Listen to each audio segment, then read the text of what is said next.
ये कहानी एक गरीब लोहार की है जिसका नाम हरिया था।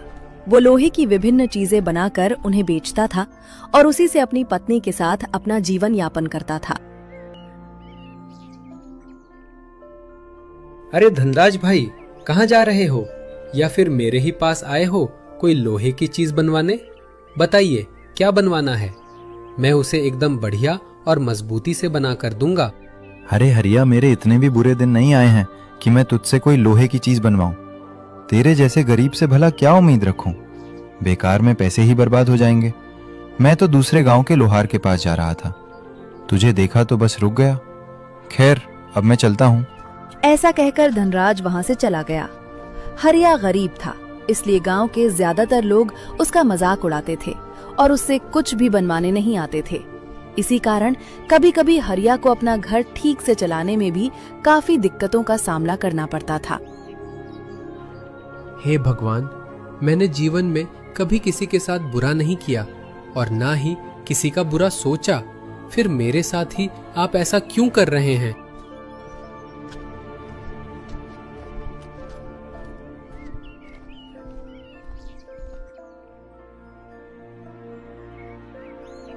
अरे हरिया मेरे भाई, किस चिंता में डूबे हुए हो? और ऊपर देखकर अकेले किससे बात कर रहे थे? अरे अजय, क्या तू भी मेरा मजाक उड़ाने आया है?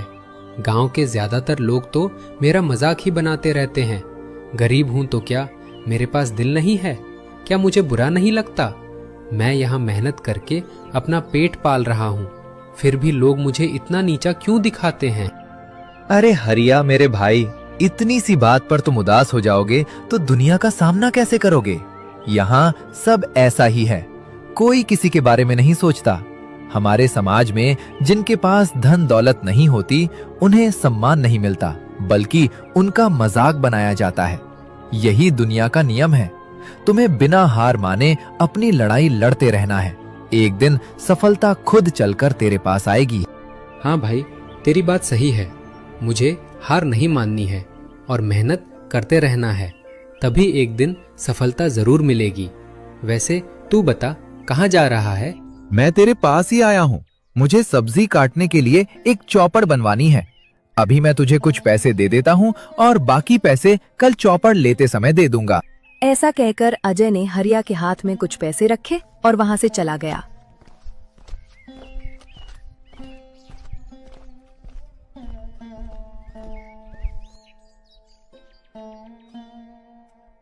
ज्यादा देर न करते हुए मैं अजय का चौपड़ बनाने में लग जाता हूँ, ताकि कल उसे समय पर दे सकूं।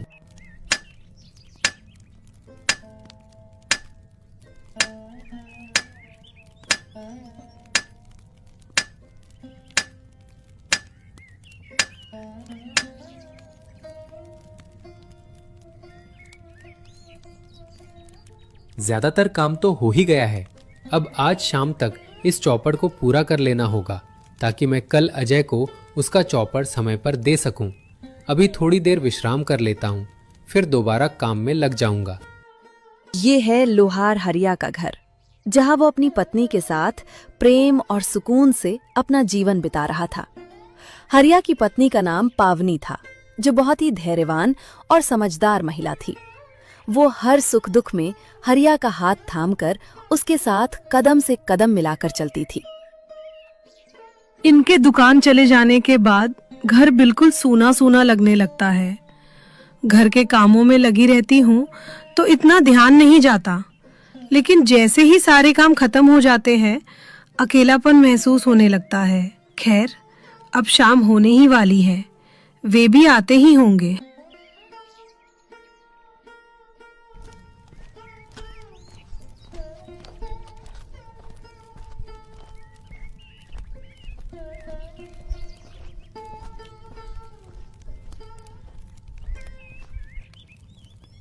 अजय ने जो चौपड़ बनवाने के लिए दिया था, वो मैंने तैयार करके रख दिया है। अब वो कल जब भी आएगा मैं उसे दे दूंगा। आज अगर एक और ग्राहक आ जाए तो घर का सारा ज़रूरी सामान खरीद पाऊंगा, नहीं तो केवल कुछ ही सामान ले जा सकूंगा।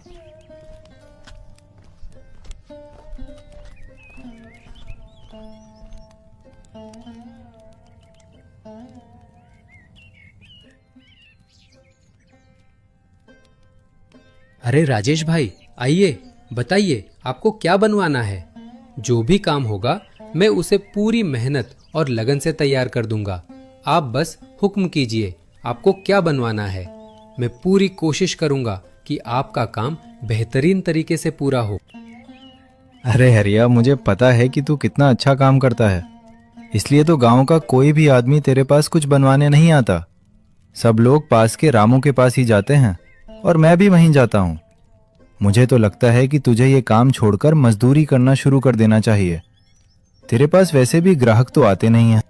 राजेश भाई, अगर आपको मुझसे काम नहीं करवाना है तो कोई बात नहीं। मैं थोड़ी ना आपको जबरदस्ती पकड़कर अपने पास काम करवाऊंगा। आप अपनी इच्छा के अनुसार जहां चाहे वहां से काम करवा लीजिए। लेकिन हाँ राजेश भाई, किसी के काम या मेहनत का कभी मजाक नहीं उड़ाना चाहिए। क्या पता कब समय करवट ले ले और इंसान खुद ही मजाक का पात्र बन जाए। भगवान ऊपर से सब देख रहे हैं और हर किसी को उसके कर्मों का फल अवश्य मिलता है। अरे हरिया, बस कर। तू सिर्फ एक साधारण लोहार है, इसलिए ज्यादा जुबान मत चला। छोटी सी हैसियत में इतनी बड़ी बड़ी बातें करना ठीक नहीं होता। और सुन, अगली बार मुझसे इस लहजे में बात करने से पहले 10 बार सोच लेना। समझ में आया ना तुझे? अरे राजेश भाई, किसकी हैसियत कितनी है ये तो समय आने पर भगवान सबको दिखा ही देंगे। खैर, मुझे आपसे बहस करने में कोई दिलचस्पी नहीं है, इसलिए अगर आप यहाँ से अपने रास्ते चले जाएं तो मुझे अच्छा लगेगा। हरिया की ये बात सुनकर राजेश गुस्से से भड़क उठा, लेकिन कुछ कहे बिना ही बड़बड़ाता हुआ वहां से चला गया।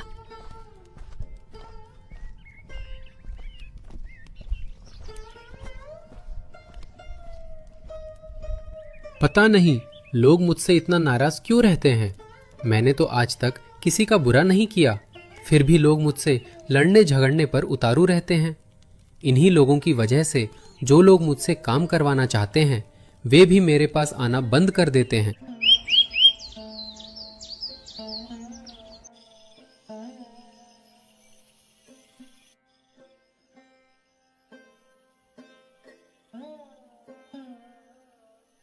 आज तो इन्होंने घर आने में काफी देर कर दी।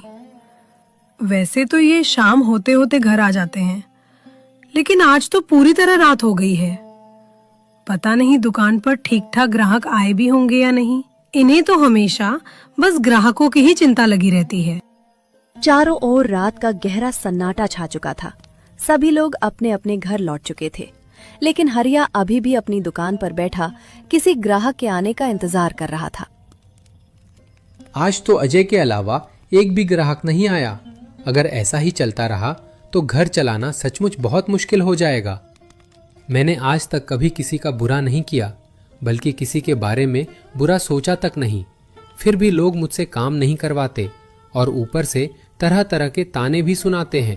हरिया काफी देर तक खुद से बातें करता रहा, लेकिन जब उसे किसी ग्राहक के आने की कोई उम्मीद नहीं रही तो उसने मायूस होकर दुकान बंद कर दी।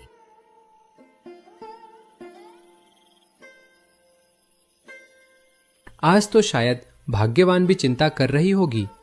आमतौर पर मैं शाम होते ही घर चला जाता हूँ, लेकिन आज तो रात हो गई।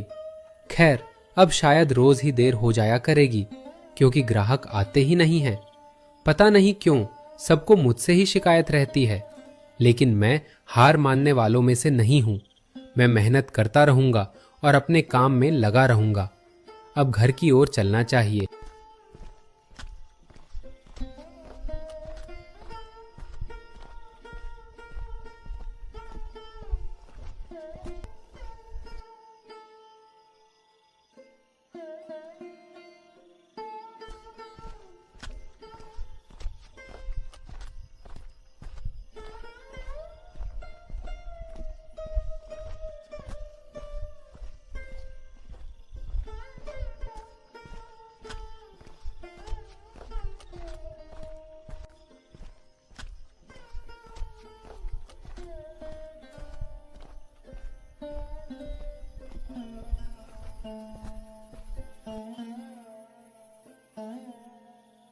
अरे जी, आज आपको घर आने में इतनी देर क्यों हो गई? आप तो आमतौर पर शाम तक घर आ जाते हैं और आज आपके हाथ भी खाली हैं। क्या घर का सामान नहीं लाए? भाग्यवान, मैं तुम्हारे सारे सवालों का जवाब दूंगा, लेकिन पहले हाथ मुंह धोकर थोड़ा आराम कर लूं। आज मैं बहुत ज्यादा थक गया हूं।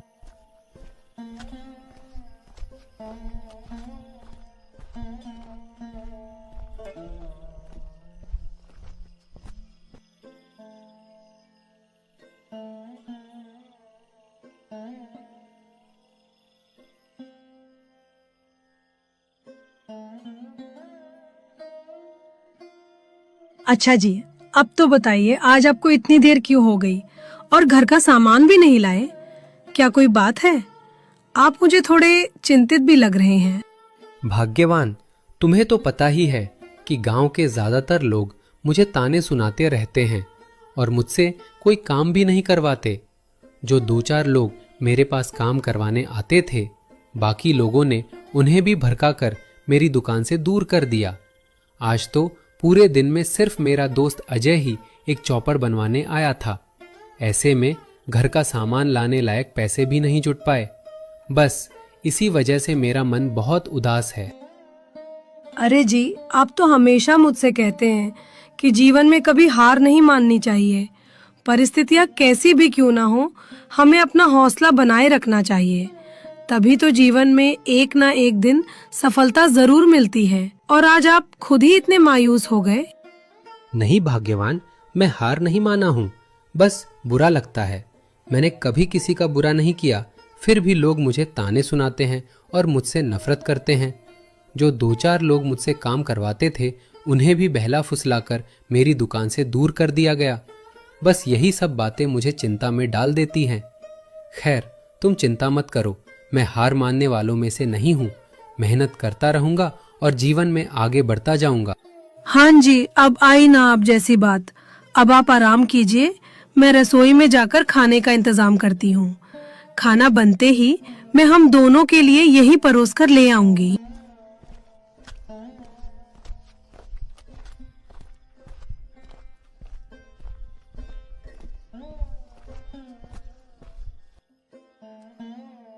भाग्यवान भी मेरे बारे में बहुत सोचती है।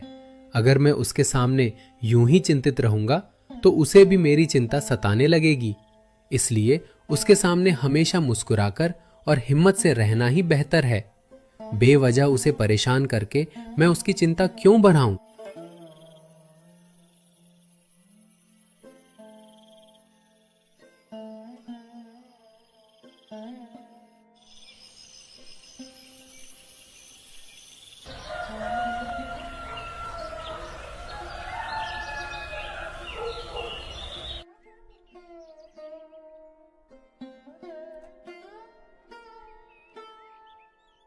भाग्यवान, मैं दुकान के लिए निकलता हूं। आज कुछ न कुछ कमाकर घर का राशन जरूर लेकर आऊंगा। तुम बिल्कुल चिंता मत करना। और हाँ, मेरी राह देखते हुए खुद भूखी मत रहना। समय पर खाना खा लेना, मुझे आने में देर भी हो सकती है। आप मेरी चिंता मत कीजिए, आप आराम से जाइए, मन लगाकर अपना काम कीजिए। और हाँ, किसी बात का बुरा मत मानिए, बस हिम्मत रखिए और कोशिश करते रहिए। मुझे पूरा विश्वास है कि भगवान आपकी मेहनत जरूर रंग लाएंगे। ठीक है भाग्यवान, अब मैं निकलता हूं। तुम अपना अच्छे से ख्याल रखना।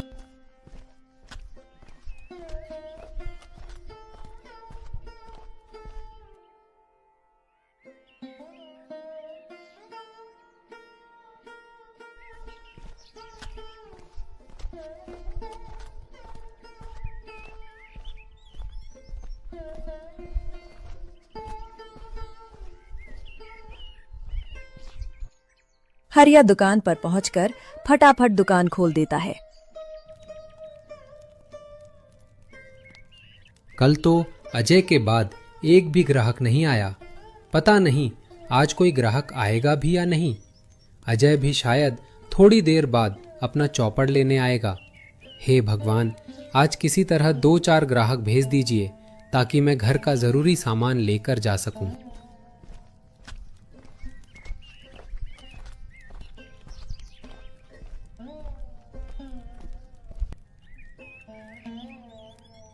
अरे अजय, तू आ गया। देख, मैंने तेरा चौपड़ पहले ही बनाकर तैयार रख दिया था। अच्छा हुआ तूने इसे पहले ही तैयार रख दिया। मैं कुछ काम अधूरा छोड़कर आया हूँ, इसलिए चौपड़ लेकर अब जल्दी से घर के लिए निकलता हूँ। अजय की बात सुनकर हरिया ने उसे चौपड़ दे दिया। चौपड़ लेकर अजय भी वहां से अपने घर के लिए निकल गया।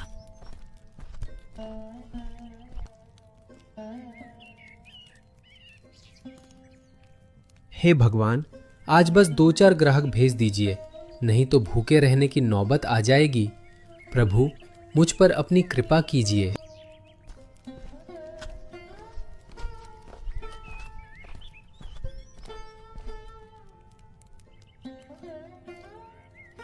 अरे भाई, क्या तुम ही हरिया लोहार हो? मैंने सुना है कि तुम लोहे की बहुत बढ़िया बढ़िया चीजें बनाते हो। हाँ भाई, मैं ही हरिया हूँ।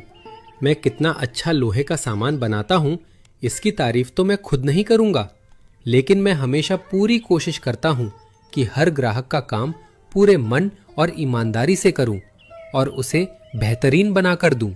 आखिर ग्राहक अपनी मेहनत की कमाई से पैसे देकर मुझसे काम करवाता है, इसलिए उसके पैसों की पूरी कीमत मिलनी चाहिए।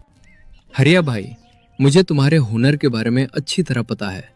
तुम्हें मेरे लिए एक ऐसी खास तलवार बनानी होगी जिसे देखते ही हर कोई पसंद करे और उसे खरीदने के लिए उतावला हो जाए। उसके बदले तुम जितनी भी कीमत मांगोगे मैं देने के लिए तैयार हूं। लेकिन हाँ, अभी मैं तुम्हें पैसे नहीं दूंगा। तलवार तैयार होने के बाद ही तुम जितनी कीमत मांगोगे मैं बिना किसी हिचकिचाहट के उतना पैसा तुम्हें दे दूंगा। ठीक है भाई, आप तलवार तैयार होने के बाद ही पैसे दे दीजिए और मैं भी आपके कहे अनुसार जितना हो सके उतनी बेहतरीन तलवार बनाने की पूरी कोशिश करूंगा। आपका काम पूरे मन, लगन और मेहनत से करूंगा। आप बिल्कुल बेफिक्र रहिए। और हाँ हरिया, अभी मैं तुम्हें पैसे नहीं दे रहा हूँ, काम पूरा होने के बाद ही दूंगा।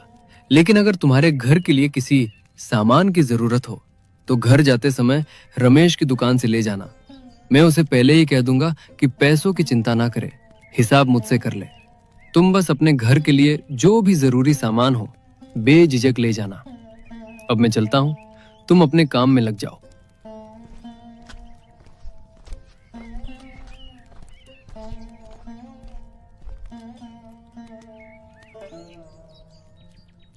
आज तक किसी ने भी मुझसे इस तरह खास तौर पर कुछ बनाने के लिए नहीं कहा था और ना ही कोई बिना एक पैसा दिए इतना बेहतरीन काम करने की उम्मीद लेकर गया था। लेकिन ये आदमी मुझे थोड़ा अलग लग रहा है। खैर, ग्राहक भगवान के समान होते हैं, उनके कहे अनुसार काम करना मेरा कर्तव्य है। अब मैं भी बिना समय गवाए उनके बताए अनुसार एक शानदार तलवार बनाने में लग जाता हूँ। इसी तरह हरिया पूरी ईमानदारी, मेहनत और लगन के साथ एक बेहतरीन तलवार बनाने में जुट गया।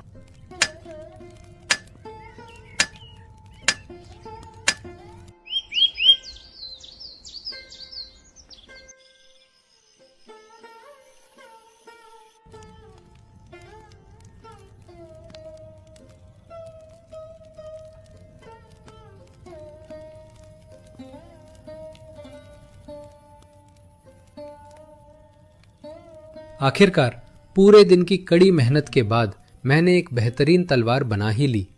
उम्मीद करता हूं कि ये तलवार उन्हें जरूर पसंद आएगी। अब रात भी हो गई है, इसलिए मैं दुकान बंद करके घर के लिए निकलता हूं। जाते समय उस आदमी के बताए हुए रमेश की दुकान से घर का जरूरी सामान भी लेता जाऊंगा।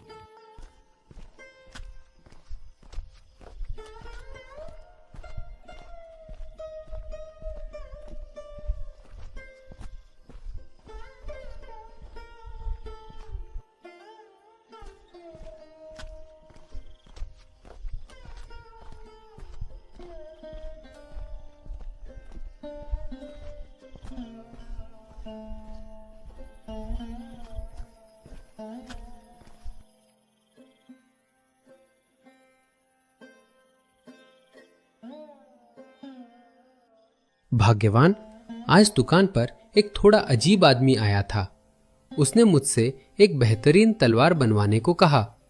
हैरानी की बात तो यह है कि उसने काम शुरू होने से पहले एक भी पैसा नहीं दिया। उसने कहा कि तलवार तैयार होने के बाद मैं जितनी भी कीमत बताऊंगा वो बिना किसी मोल भाव के उतने पैसे दे देगा और घर के सामान की चिंता न करने को भी कहा।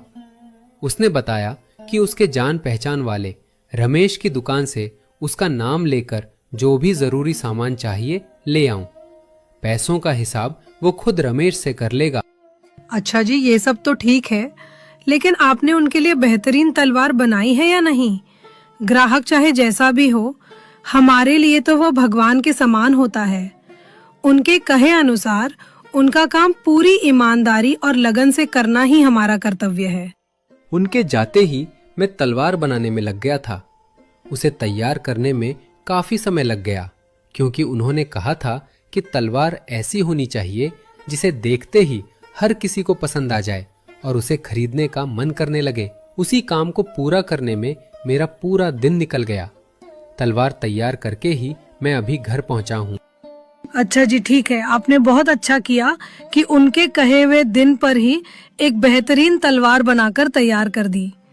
अब कल जब वे उसे लेने आएंगे तो आप उन्हें दे दीजिएगा। अभी आप बैठिए, मैं खाना परोसकर यहीं लेकर आती हूँ, फिर हम दोनों आराम से खाना खाएंगे।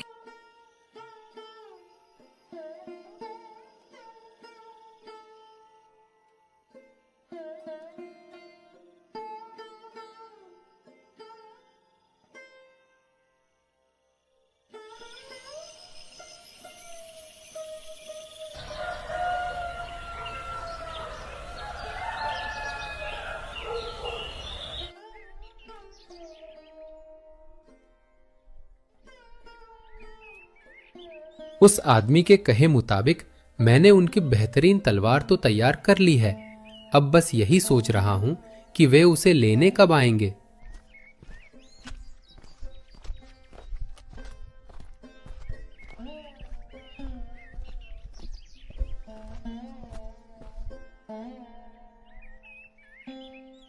अरे हरिया, क्या ये इतनी बेहतरीन और चमचमाती हुई तलवार तुमने बनाई है?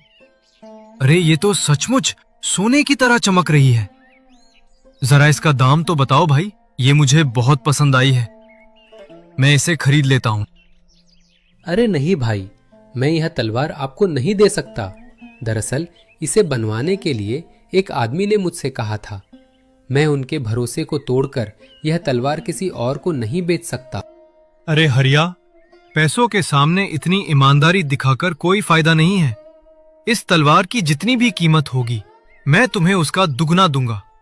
बस तुम ये बेहतरीन तलवार मुझे बेच दो। मैं आपसे माफी चाहता हूं, लेकिन आप मुझे कितने भी पैसे क्यों ना दे, मैं यह तलवार आपको नहीं दे सकता। सिर्फ आपको ही नहीं, मैं इसे किसी और को भी नहीं बेच सकता, क्योंकि मैंने किसी को अपना वचन दिया है और मैं एक बार जुबान देने के बाद अपनी ईमानदारी से कभी पीछे नहीं हटता। ठीक है भाई, अगर तुम ये तलवार बेचना ही नहीं चाहते तो मैं भी क्या कर सकता हूँ। आजकल तो लोग पैसों के लिए कुछ भी करने को तैयार हो जाते हैं, लेकिन तुम अपने वचन पर अडिग हो। खैर, अब मैं चलता हूँ।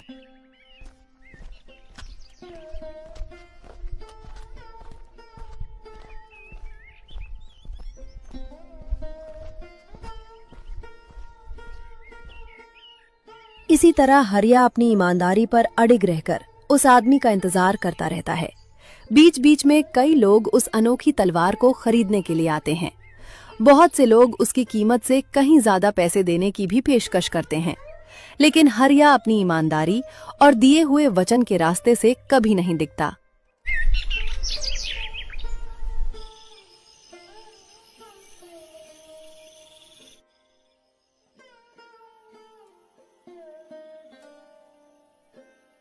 ये आदमी भी सचमुच बड़ा अजीब है। कल मुझसे बड़े अच्छे से बातें करके तलवार बनवाने का काम सौंप कर गया था। उसने तो मुझे अपने पहचान वाले की दुकान से राशन लेने के लिए भी कहा था। आज ना उनका कोई आता पता है, ना ही वे दिखाई दिए। उनकी तलवार भी मैंने बनाकर तैयार रखी है, लेकिन वे उसे लेने अब तक आए ही नहीं।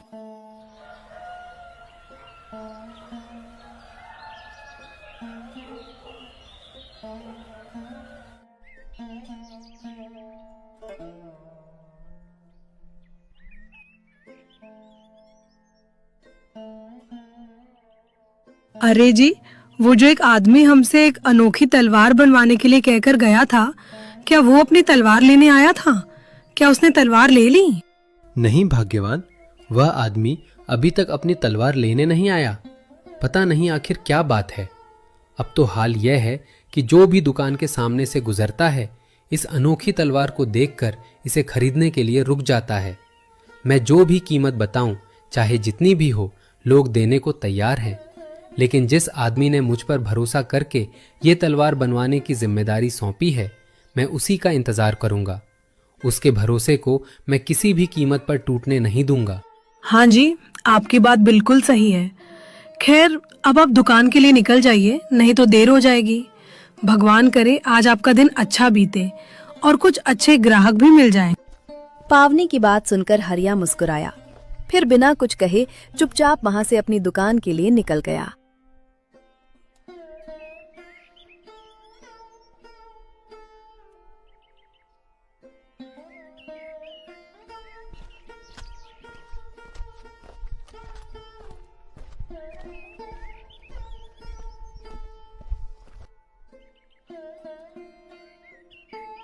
अरे भाई, तुम इतने दिनों से कहाँ चले गए थे?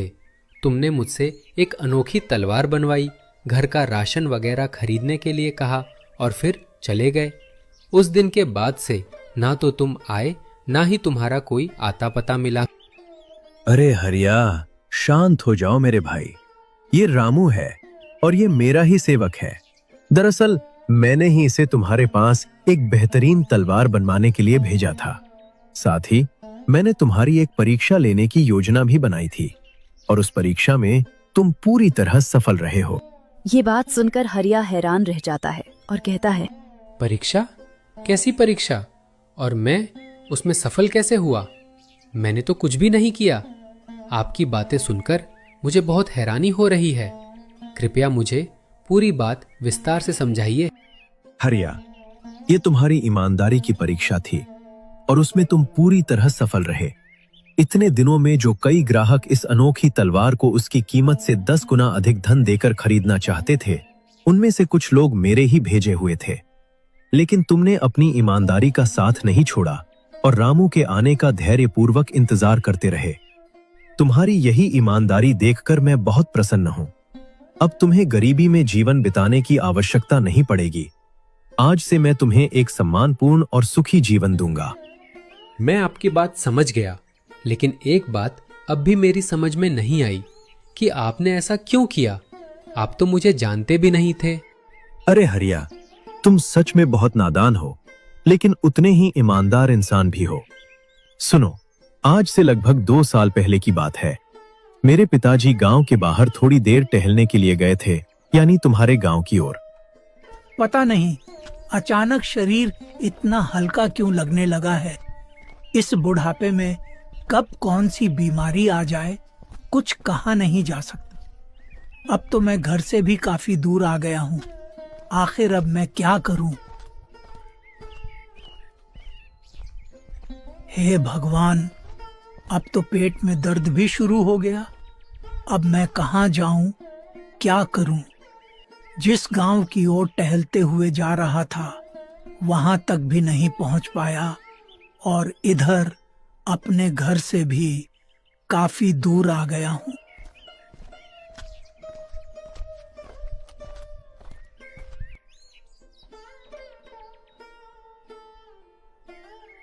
अरे चाचा जी, आप? मैं आपको ठीक से पहचान नहीं पाया। खैर, वह सब बाद में। आपको देखकर लग रहा है कि आपकी तबीयत ठीक नहीं है। क्या हुआ है चाचा जी? आपकी तबीयत अचानक कैसे बिगड़ गई? अरे बेटे, पता नहीं क्यों अचानक शरीर बहुत कमजोर लगने लगा है। मैं तो बस थोड़ा टहलने के लिए निकला था, लेकिन अब समझ नहीं आ रहा कि क्या करूं। लगता है अगर आप ऐसे ही यहाँ बैठे रहे तो आपकी तबीयत और ज्यादा बिगड़ सकती है। आइए मेरे साथ मेरे घर चलिए। वहाँ आप आराम कर लीजिए और थोड़ा बहुत कुछ खा भी लीजिए। इससे आपके शरीर में थोड़ी ताकत आ जाएगी।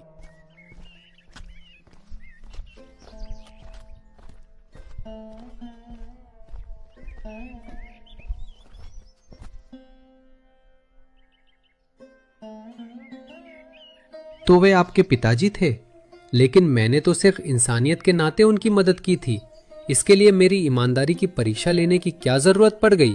पिताजी के कहने के बाद भी मैं खुद अपनी आंखों से देखना चाहता था कि तुम कितने ईमानदार हो। इसलिए मैंने तुम्हारी यह परीक्षा ली और तुम इस परीक्षा में पूरी तरह सफल रहे। अब तुम्हारे जीवन में गरीबी नहीं रहेगी। इसी तरह भगवान ने हरिया पर अपनी कृपा बरसाई और उसकी ईमानदारी का उचित फल उसे दिया। इसके साथ ही उसके जीवन से गरीबी के दिन हमेशा के लिए दूर हो गए।